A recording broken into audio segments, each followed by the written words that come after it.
All right.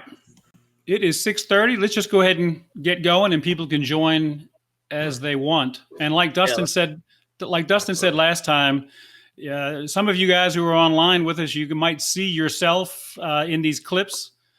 You may be doing the right thing. You may be doing a neutral thing. You may be doing something that's not the best, but we didn't pick it out for that. We're just showing some clips of our games just as fuel for discussion about some of the rules and some of the things that we see in our games.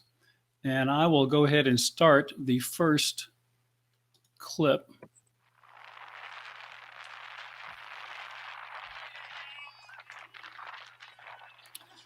And Dustin and Lux, take it away. All right, so the way that these video clips are going to run, they're going to be at full speed for a couple of rotations, and then they'll slow down, they'll zoom in. So it'll be just the video is going to play. We're not going to have the option to pause it or rewind, but just if you have any questions throughout the film study, just go ahead and throw them in the chat box, and we'll get to them as soon as we can. But what we're looking at here is White here is going to chop some lumber. He's going to be swinging his cross, and he's not making contact with his opponent's cross, or he's not making contact with the hands that are on the cross. He's just giving him a couple of whacks into the shoulder.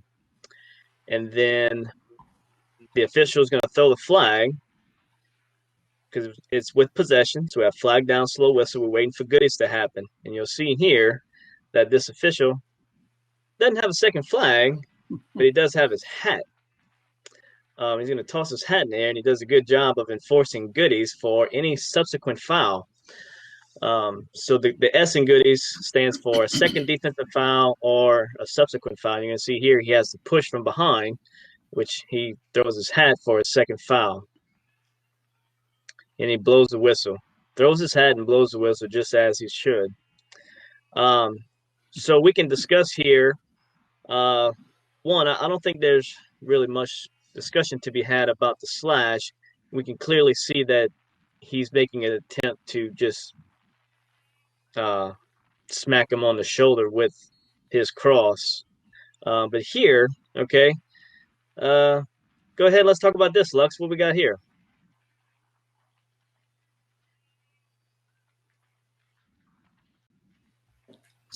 So what's the calls?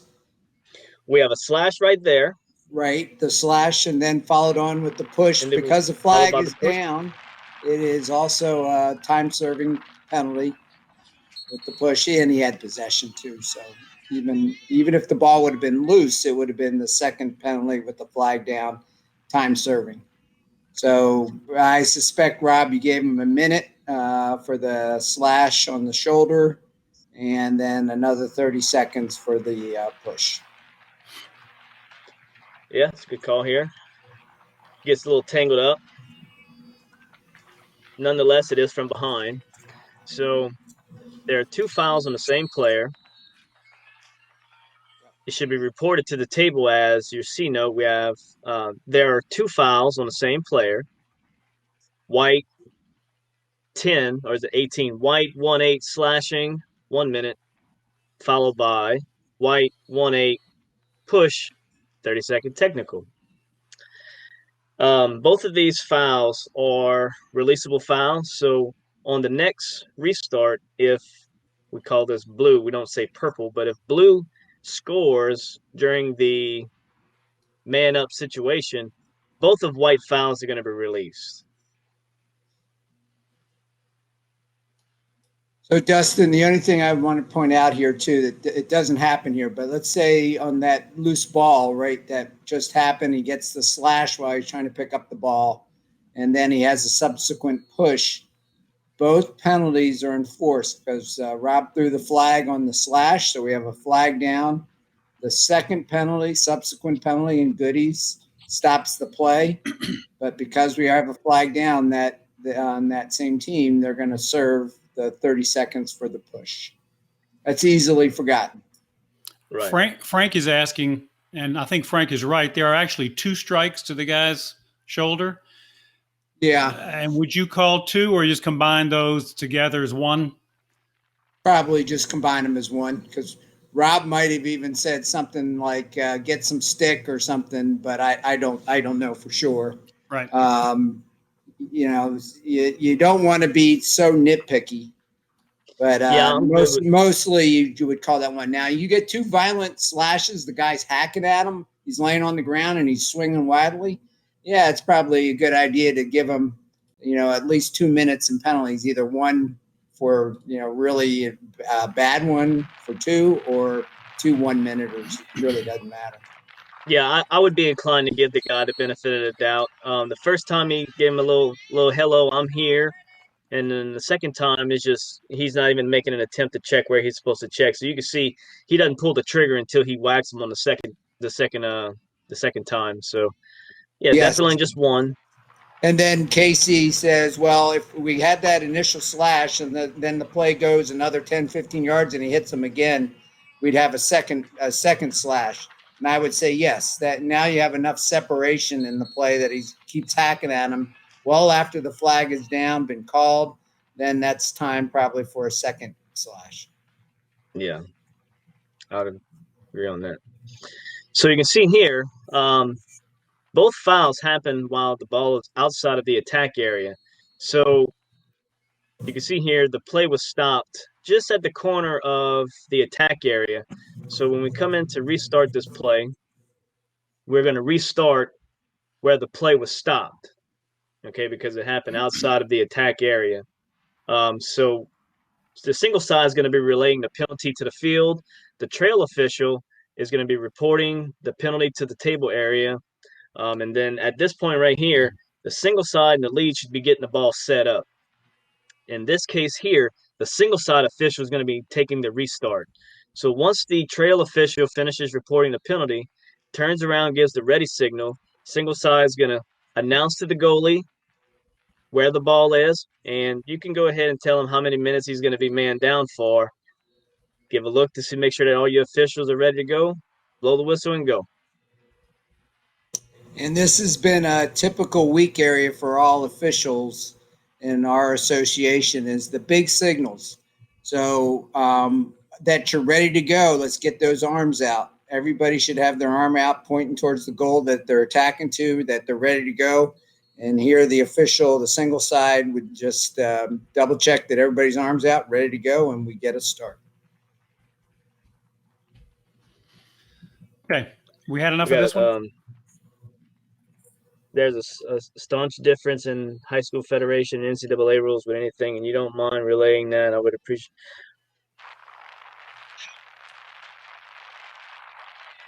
Yeah. So, and as far as the penalty administration, it's the same for federation and NCAA. Flag down, slow whistle, and we have goodies. Second foul kills the play. Administer the penalty, restart. No difference between the federation and NCAA rule here. NCAA doesn't have a maximum of 2. They keep going. I'm sorry. Yeah, my apologies. But we probably shouldn't talk about the NCAA rules and confuse anybody. Let's just stick with the high school. Yeah. Correct. All right. Let's move on to the next one. I can't remember. My apologies on that. Let's see what we have here. Ow.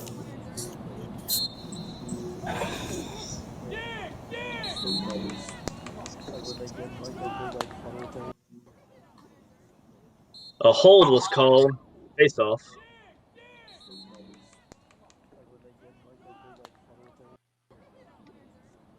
These are tough calls. Sometimes you can't tell if it's withholding on the player who's clamped the ball or the guy who's holding the top of the stick. You kind of have a little bit of a combination of both here. Blue's on top of it, but then you can see here White takes his leg and he tries to hold it down. He tries to gain some leverage to where he could try and get into play. I would not be inclined to call a hold on Blue here. Kind of looks like White's pinning him too. He's got his pin him with the cross, and he's got his his right knee pinned up against the body of him. And it looks like his stick's on top of the other guys too. Yeah, I think I see that. The stick on top. The bottom line is that ball should not stay underneath that stick that long. So then you got to determine, is it white who's holding him and preventing blue from pulling the ball out, or is it blue just withholding the ball? In this case, the hold looks like the right call.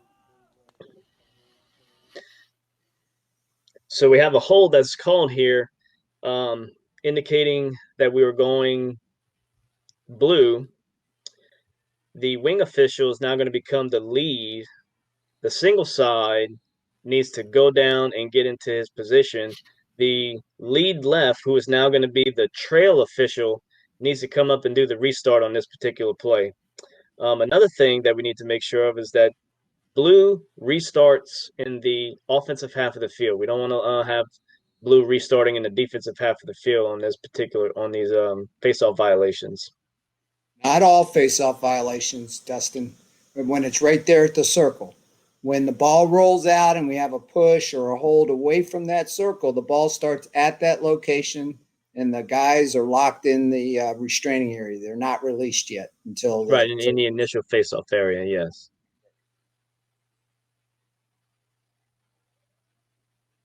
Why is the penalty area filled with people? Yeah. Let's see what we got here.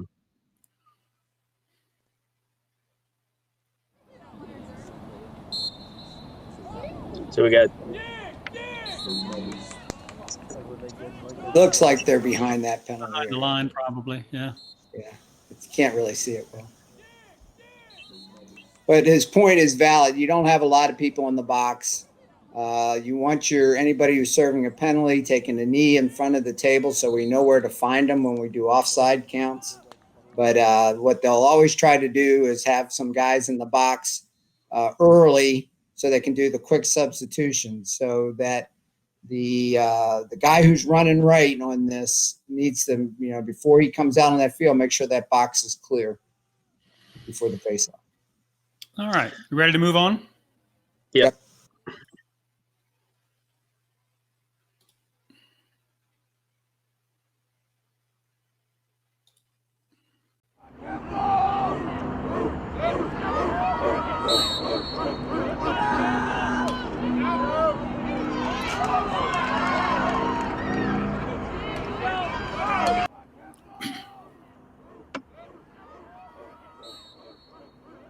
Bill, for some reason your picture's blank on my screen. Now Lux just went blank.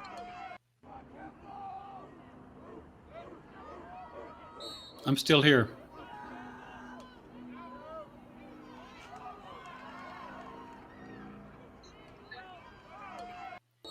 I'm contaminating you, Dustin. Boyd, still no dice? Nothing. I don't see anything. Let's see. So we see black kind of throw white to the ground. The question is he actually have the hold, or is he just is it a push? When you're right on top of it, you'll see it looks like he's kind of hooked onto him there. Yeah, you can get, I think you're right, Frank. It's probably a hold black, white ball.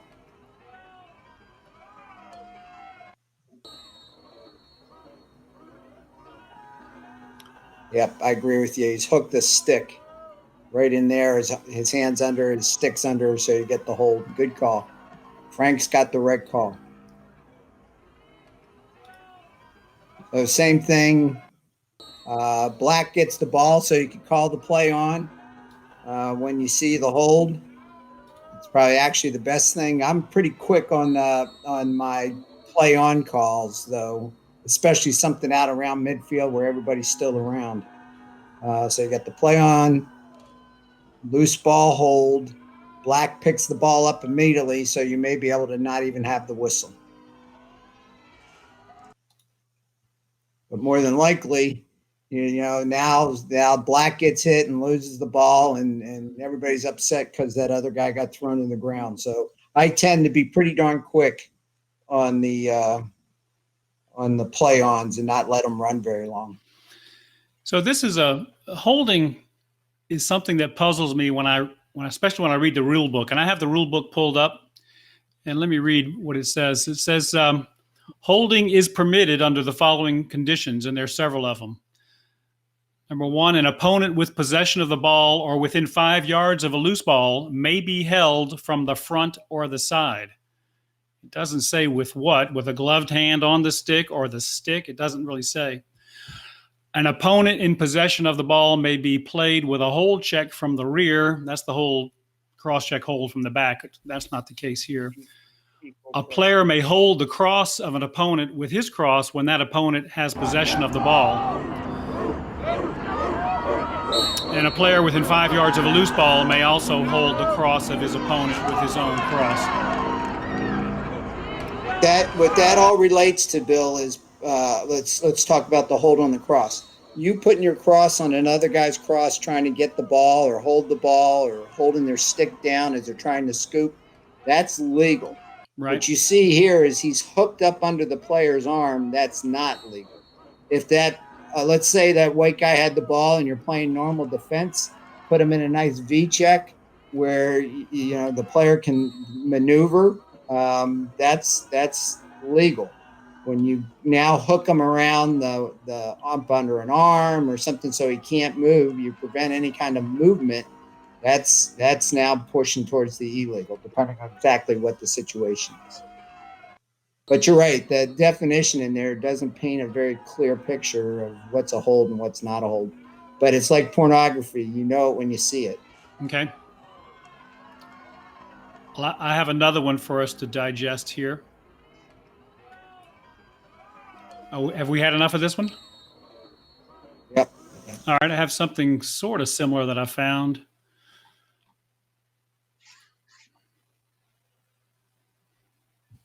Remember with the, just as I close that out while you start watching this one, always think in terms of advantage, disadvantage too.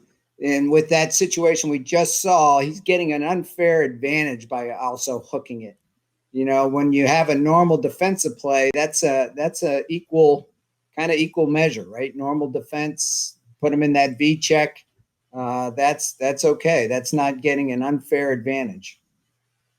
So remember, you need to have the advantage. It has to be gained too before you call a technical foul.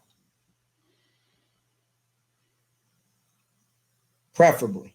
There may be other reasons, game management, things like that you may want to do that. But so I was the lead official on this one. I'll tell you what I see. See the guy coming around to shoot. He leaps up. Unfortunately, at the same time, the defenseman is going stick on stick with him. And while he's in the air, the defenseman is pushing him basically. And the guy's feet aren't on the ground, so he ends up on his back on the ground. I think it has a bad look, but I didn't call anything on this. What do y'all say? What do you think? So, Bill, what's a legal check from what sides of the body? The front of the side, from the shoulders to the waist. Okay, so what do you have here? So in that case, it looks to me that he's on the side, front side. Yep. I can see the number 5. He's clearly not in his back. And he's not really hitting him. I think he's just pushing him while he's in the air. Yeah. And the guy ends up tilting and landing on his back. It has a bad look, but he didn't even really hit him. He's just shoving him from the front side with a combination of his forearm and his stick. And he's going to block the shot, and he does alter the guy's shot. I thought this had an ugly look, but I thought it was okay. But I'm open to a genius, I say. Good call.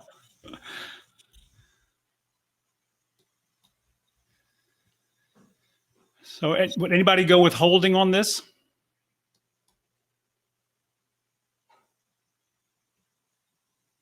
Rob Wyman, what do you think about this one?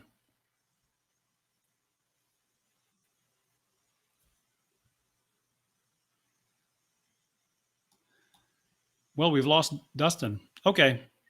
Rob's with me, so I must be right. All right, let's move on to the next one.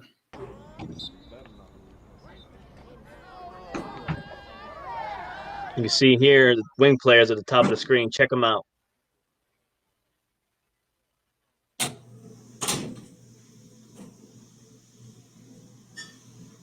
He deliberately sticks his foot out. Sneaky little devil.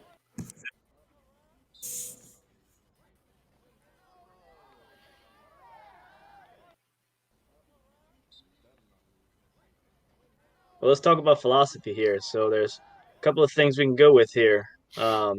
Intentionally sticking his foot out to trip an opponent. We can go with a trip. Um, some officials may be inclined to go with a hold. Um, I'm thinking trip here. What do you think, Yep, Lux? I do too. It's deliberate. He's sticking his leg out with the purpose of actually doing a real trip. There's sometimes so this is the art, okay? Um, at the and at the NCAA level, they do not want us to do this, but if you get a situation like where a guy is disadvantaged, their feet kind of get tied up, and just moving down the field, and you can go with the technical foul and call the hold. That's one thing, where it's really inadvertent. Not too much of an advantage is gained. A little bit, he goes to the ground. You get the ball back in the guy's stick, and you move on. But the trip penalty there, I think it's definitely a 1 minute. Yeah. It's clearly not the normal push off when you start to run. It's not the normal foot motion when you start to run to stick your foot out to the left. This particular game here, I remember we have a lot of clips from this game, and this is a pretty physical game here. One thing I want to point out is the mechanics here of the lead left official. You can see he's backing out. No, So that's the helper. That's the helper. I said the lead left. Oh That's the yeah. lead Okay. left. Yeah, he is lead left, yeah.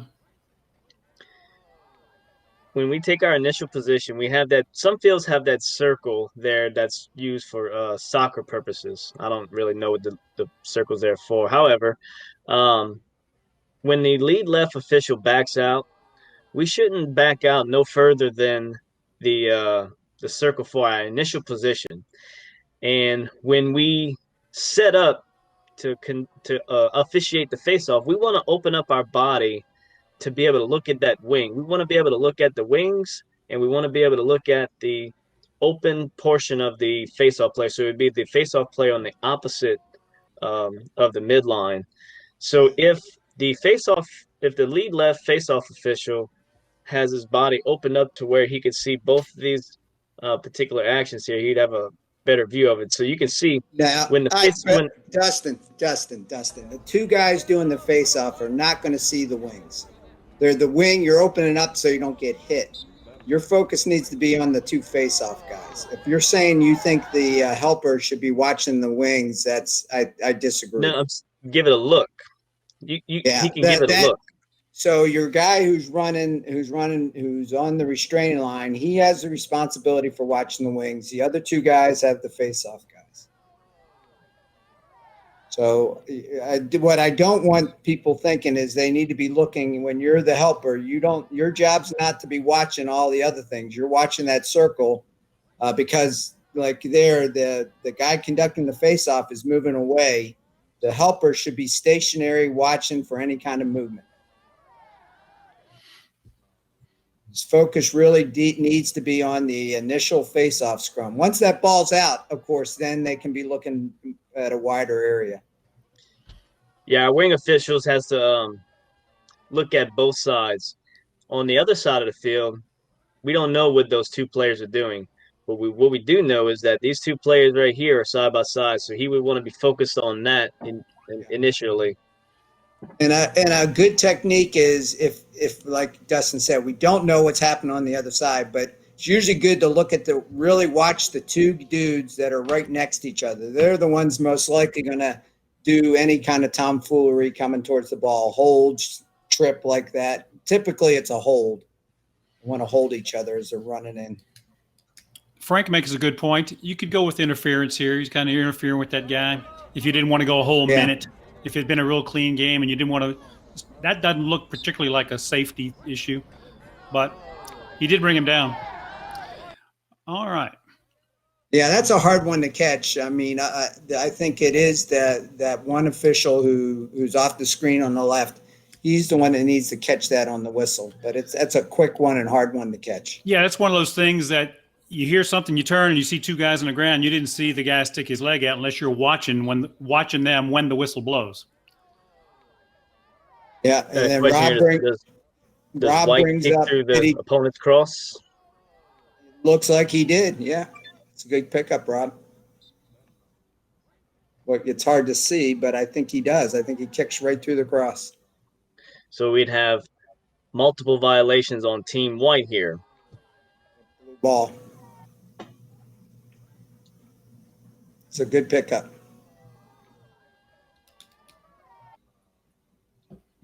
All right, let's go to the next one. We looked at this particular clip, I believe, with our new officials training. We can see the two knuckleheads at the top of the screen fighting for position here. White, I would say White's not doing anything wrong here. I mean, I know he kind of swung his stick back a little bit there, but Blue actually, touching the opponent and pushing him away like that, we got to shut that down before the face-off begins. Yeah. Because it's not going to lead to anything but, some type of personal foul happening, some type of unsportsmanlike conduct happening here. We got to shut this down immediately, guys. That's just preventive officiating. You go and you point at them and tell them knock it off, and you watch them. Then let them know you're watching. That usually will shut it down. Yeah, you can see 11 here. Puts his stick on him. So what do y'all think the best thing to do is? Maybe the wing official who's looking at the wing sees that, just blows his whistle and yells over to them to knock it off? I wouldn't blow my whistle. I'm just going to tell them, hey, guys, knock it off. Yeah, I don't know that he even needs to blow the whistle. Once he points out to knock it off, he's looking right at him, they'll probably knock it off. Yep, I agree. Just a verbal warning. They're little love taps. Hey, I'm here. Yep. And if it continued and it was so bad that you just get frustrated with it, tell the coaches to take them off, put two new wing guys on or something.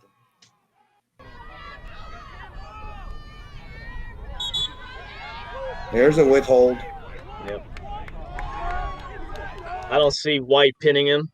Looks like 45 here for Blue he's just trying to get a better grip or maybe get a better handle on the ball just to try and swing it out. Not doing anything with it. It's supposed to be in one continuous motion, and that definitely is not that. You give it about a potato, and it's supposed to be within one step. That was what he's. You look at him; he's dancing. He's probably done a couple two-step maneuvers. You can see here he doesn't want to scoop the ball out with it while he's on his knees. He wants to get to his feet to try and scoop it out, but the problem is he's on top of it while he's trying to get to his feet.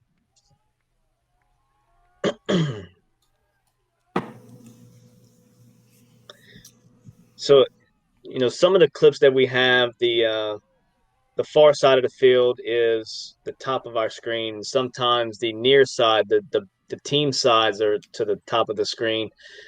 This particular clip here, the far side of the field is at the top of our screen. So right there, our official is the primary face-off official. He's the single side official, indicating the ball is going to be going to White. So at this point here, this is another one where the ball's in the immediate face-off area. So we want to get the ball started on the offensive half of the field. The single side at this point could be working his way towards his primary position here.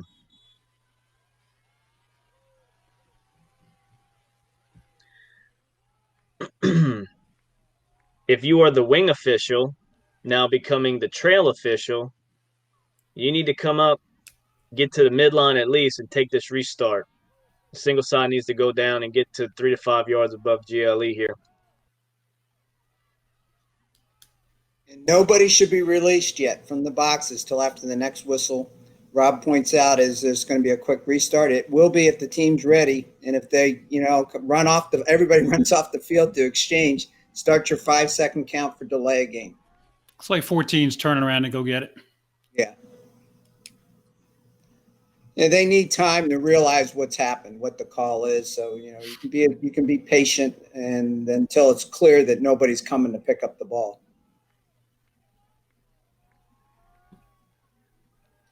Jamie's lost audio. So how have we been fixing? Log off, log back on? This particular clip here, me and Bill we were looking at it the other day. I want y'all to pay attention to the white guy, not the white guy, but the player in the white jersey. As soon as the face-off starts, you can see the action with his right foot. Does it look to anybody like he's kicking the cross of his opponent? You can see the blue player indicating that he thinks his cross was kicked.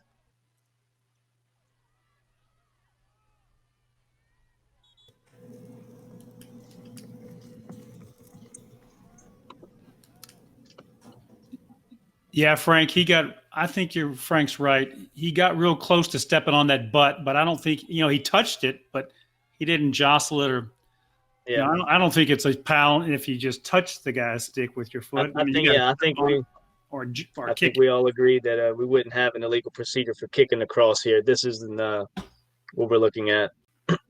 All right.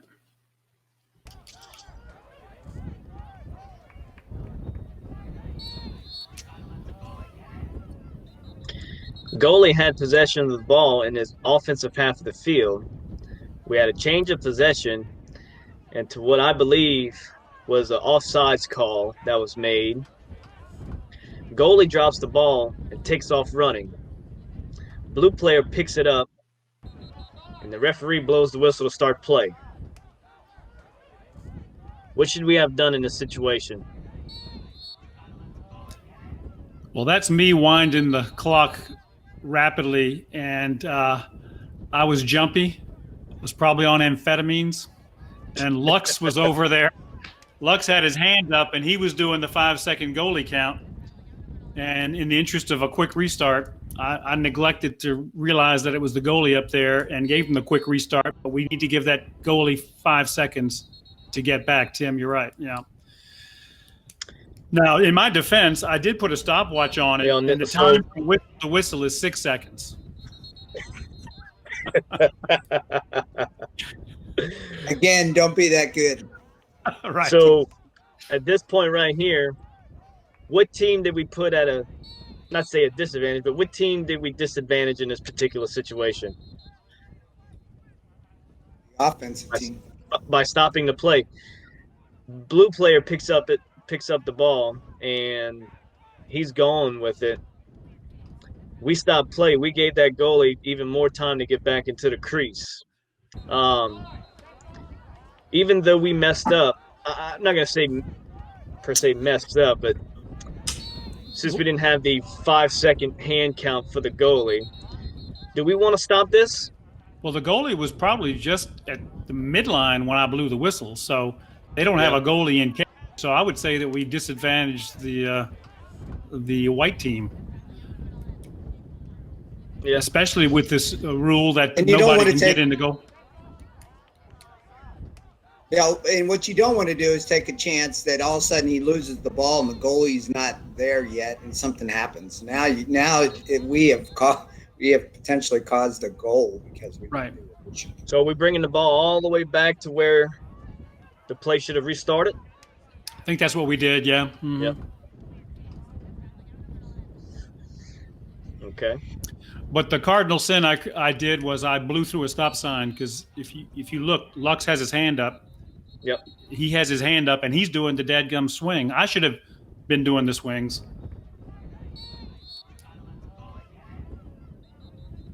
One thing I want to point out about our single side official, notice that once the whistle is blown and we think that maybe the play is going to be restarted with the player in the offensive half of the field, the single side official starts to run towards his position to get 3 to 5 above the GLE. Once we realize that we're going to restart the ball back in the defensive half of the field, the single side official goes back to his home, that cone on the single side on the midline, because that's where we're supposed to be.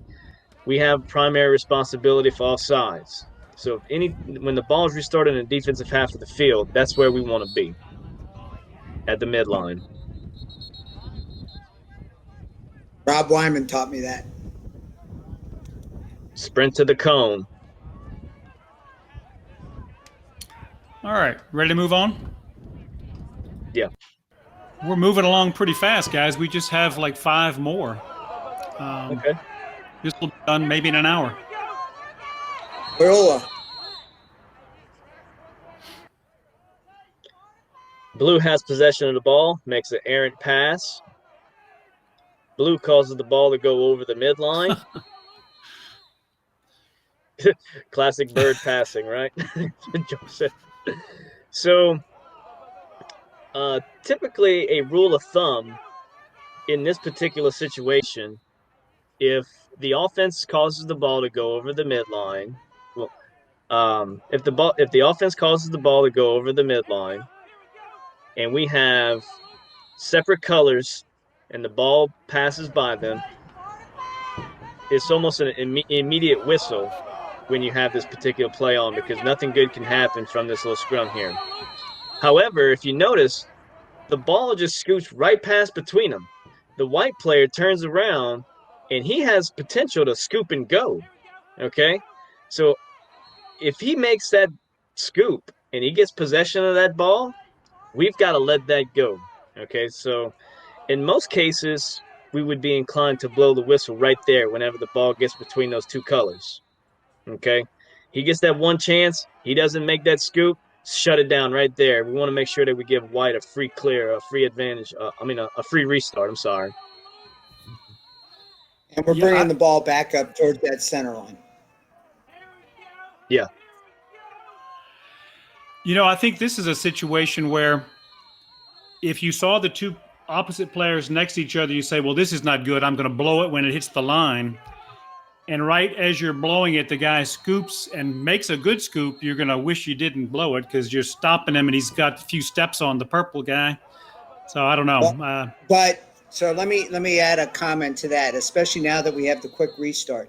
So even if you get it wrong, now not exactly in this case because the guy's now another 10 yards down the field when he does this here and he misses it or would pick it up and you blew it dead, you wouldn't restart it there. But if they're up the center line and he had a free opportunity to pick it up and go and you blew it dead, you can immediately blow it back into play again, and the defender has to ultimately give him 5 yards. Right, so you're still giving him the free start. So that with the new rule that he doesn't have to be 5 yards apart, you can give him that restart, and that guy can't play him. He has to back off 5.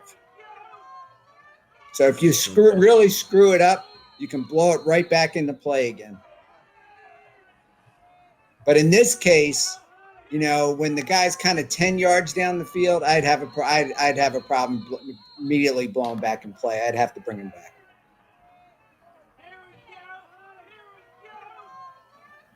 Apologize to the coach for blowing the. If that player for white scoops and goes, that trail / new lead would have been way out of position to cover that GLE. It's tough. You got to be on your wheels. Yeah, and at this point where your guy's kicking it down the field, the question is, do you continue to let it go? And I would say, I'm thinking of all the things that can go wrong where they had the opportunity to have the advantage because of the over and back. Now they may end up losing the ball with the guy picking it up and getting floored by this defenseman coming up. I'm blowing it dead. That's me. Correct. Yep. And the lead official should continue down to GLE. Single side and trail should be making their way. Whenever the errant pass is made and the trail official should be making his way to the midline, so should the single side official. So in the event that we do have a situation like this and the ball has to be brought back to the top, depending on how quick the lead / new trail gets up the field, single side would be likely to do this restart while the new lead official gets down to GLE.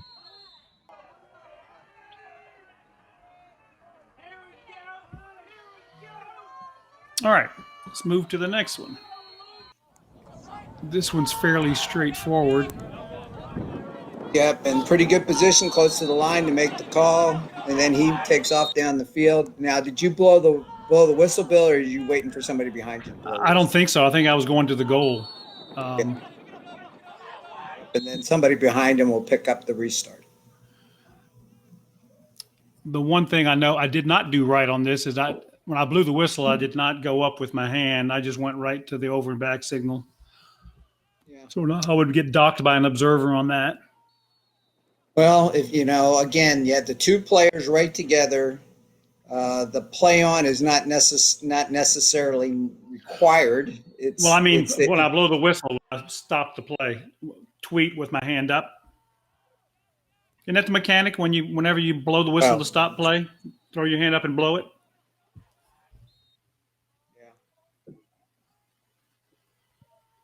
Yeah. Minor compared to all the shit. Oh no, I know, going on at the center. I know. With the two benches. Right. So that's the call, though, that you want to be demonstrative. You're in front of both benches. They know what happened.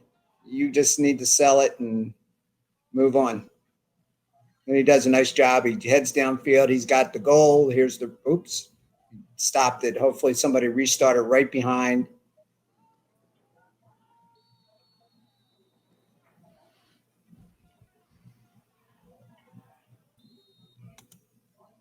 Probably the single side. Thanks for taking the time to put these together, though. That's nice.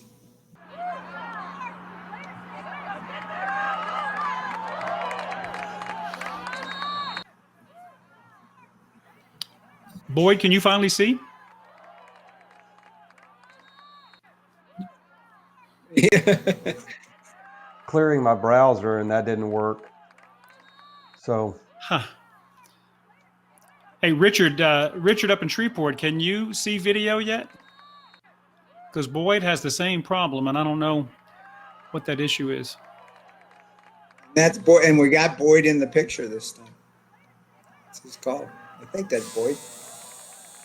Yeah, it's Boyd. So what do you got? So what do we got here?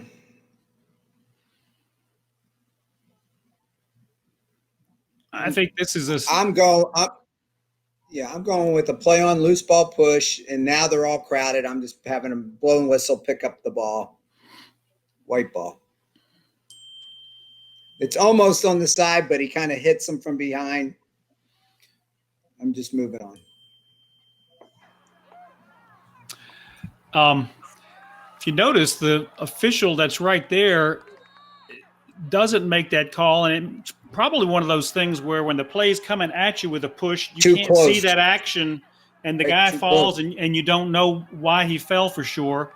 I was on the other side and could see him hit him in the hip from the back. For these loose ball pushes or pushes with possession, that 90-degree perpendicular angle is often by far the best one to be able to see the push in the back. Yep. So that's one of those ones where you're right. He's almost directly lined out.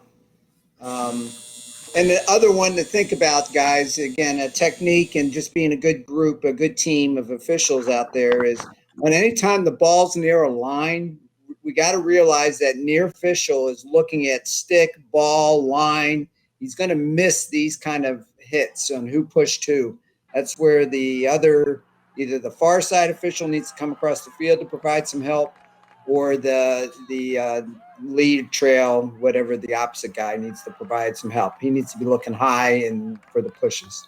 It's real easy to focus on the ball and the line. That's the near official's job. Okay, so pretty much a vanilla push in the back, loose ball push. Let's move on to the next one here. By number 22, Mitchell Gillum.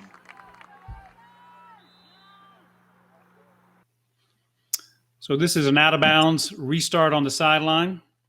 Who can spot what's going on here? I got it.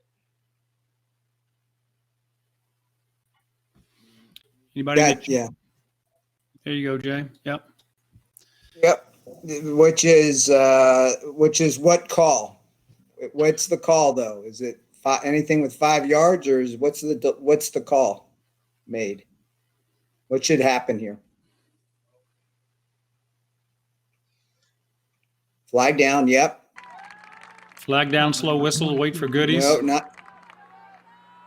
Yeah, it's not interference. And it's a flag down, Jay. That's it's right. A flag down, slow whistle, not a play on. The red player is going to sit 30, but what's he going to be sitting for? What are you going to relay to the table? Somebody There you got it go. right. Here we go. Yeah, delay a game. And the symbol for delay of game, Lux? You make me put my beer down. Yeah. Just my dinner for tonight. This was the first season. This was in March, this last March. And I think that was the first season where we started the 5-yard NCAA no halo for the defensive players. So I did a game this weekend where the coach went bananas. It was guy was within 5 yards like this up at the midfield line. They ran down the field right next to each other, and then he ends up playing them inside the restraining line. We throw the flag. Coach goes nuts saying, he didn't play him. He went all the way down 40 yards down the field. He has to get away from the guy 5 yards before he plays him. It doesn't matter where on the field. He can run 100 yards. With him. As long as he doesn't separate more than 5 yards. If he separates 5 yards, he can come back in and engage him.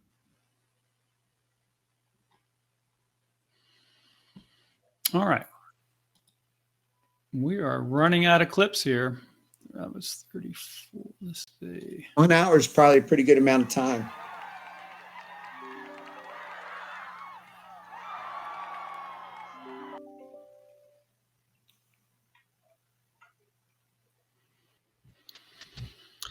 Oh, here's this play. Okay. Here's this play. Watch what the issue is. Does the goalie go into the crease? Oh, that's not a goalie. Does the defender go into the crease to act as a goalie? Okay, the ball's loose. The ball's loose. The ball's loose. The ball's loose. The ball's loose. The ball is number loose. 9. Now he's got it. So you talk about being good or too good. I was the lead official there, and I have to confess I was watching the one guy up top with 4 players on him, and I did not glance at the goal. So I did not see number 17 walk through the crease. I'm not so sure is that a violation right there? The ball's loose, and he's just walking to get in front of the crease. No. So if this guy had, if he had gotten a foot, a yard up, it'd be clear that it wasn't a problem. But I can't tell if his heels are there or not. So assuming Dustin, they are, we should blow it dead. Assuming he is his feet are on the inside the crease or touching the crease, then we should blow it dead. With we think about this here.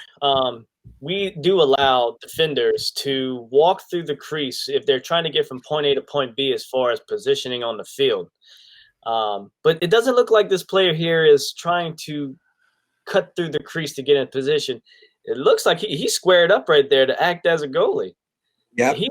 I mean, we could argue, is he in the crease or is he not in the crease? Okay. It's kind of hard to see the heel of his foot if he's on the line or not. Intention. Somebody asked, does intention matter? It's really hard to tell what the intention is. So he's there. He's standing firm. He's acting as a goalie at the top of the crease to block the ball, and he's not a goalie. He doesn't have the equipment on. We should blow it dead. And then what's the penalty the first time? It's a conduct foul. Correct.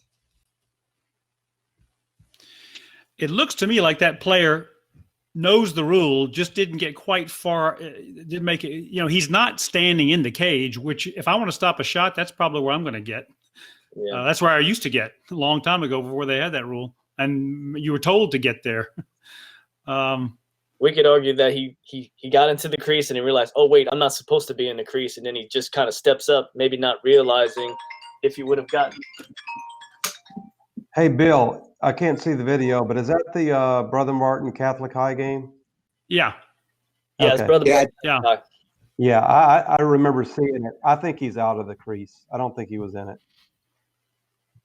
And if you can't tell, I think you got a rule that he's out. Now, Eric Sella was the But single remember, side. Go ahead. you know, the big thing there, though, guys, is remember safety. And, you know, Dr. Gallman, you know this more than anyone. You know, a shot in the chest is not a good thing. And especially when you don't have a chest protector, there's so much risk there. So, and a shot in the nuts is probably even worse. So, All righty. I did want to give a shout out to Frank Halish, who lives in Mobile, but he is from the Northeast. And I think he told us last time on our last webinar that he did 13 years of officiating up in Connecticut. Is that right, Frank? Good. Well, we're happy to have you down here and look forward to getting on the field with you. Rob, do you know Frank from days gone by? This would be a good time to not have to do this with the chat room to try to have a conversation. Okay. And Is this the last? I think, let me see. I think that what's Frank's last name? Bill? it's Halish. I've been saying Halish, or I'm not sure if it's Halish or Halish. And that is the end of our clips. Is it Halish like hey or Halish like Hal, the computer in 2001 Space Odyssey? Either way. Either way. Okay. All right. We are finished, and that's right at an hour. That's probably a good length. I think that's a good length. Yeah. We will, Rob. We'll get all that squared up. All right. Well, thank y'all for attending. I hope the video quality was, I think it was much better than last time and usable. And, you know, I'm not sure why a couple of guys never could get the video, but I think Glenn Colvin made a good suggestion. These videos are actually on. I have uploaded these videos, clips, individually to our LOLA Lacrosse Officials YouTube channel. And maybe we could, if we have a technical problem in the future, I could say, okay, this is clip number 32, and you could just look at clip number 32, because we can't control them, speed them up, slow them down. I just have a gamish of different looks, and I just let it run. And yeah, we'll call out the clip number. Glenn, it's a good idea. So we won't run into this no video. You know, I mean, it kind of defeats the purpose to not be able to see the clips for film study. We continue to live and learn. And again, thanks for your time. This will be a recording that we'll be posting for those who want to watch it but weren't able to attend, or if you're a glutton and you want to watch it again. So with that, over and out.